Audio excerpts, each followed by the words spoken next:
So that's where we begin. Where we begin with this vow is by developing an empathic, friendly response to whatever being that is before us.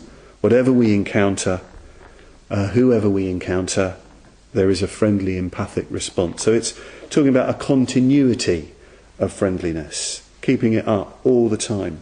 Well, that's quite an achievement, isn't it, in itself? That's an incredible achievement to do something like that. I'd be quite content, I think, if I could achieve that to just a little degree. But there's more than that. All these beings I must lead to Nirvana, into the realm of Nirvana which leaves nothing behind.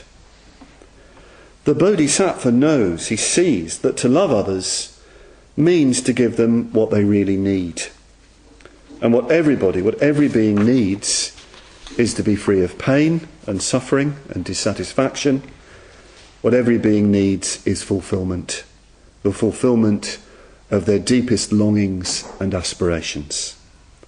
The Bodhisattva knows and sees that freedom from pain, freedom from dukkha, is found in Nirvana, and that fulfillment and satisfaction is found in Nirvana. In the Nirvana which leaves nothing behind. So that's why he wants to lead them all to Nirvana, because that will fulfill their deepest needs. Freedom from suffering and fulfillment of their deepest aspirations. This Nirvana which leaves nothing behind is technical Buddhist language. It's really trying to get over the sort of completeness, I think, of the vow. In traditional Buddhism there are two kinds of Nirvana in early Buddhism. There's the Nirvana with remainder. So the Buddha attained Nirvana, enlightenment, under the Bodhi tree, but he was still visible. His psychophysical organism was still operating within conditioned existence. So that was the remainder. His skandhas, technical term again, his conditioned being was still operating even though he'd attained Nirvana. But then there's Nirvana without remainder, which is attained at parinirvana, final Nirvana. We would think of that as death, I guess. But the Buddha doesn't die. It's just that his psychophysical organism vanishes, just disappears, and he attains the Nirvana which leaves nothing behind.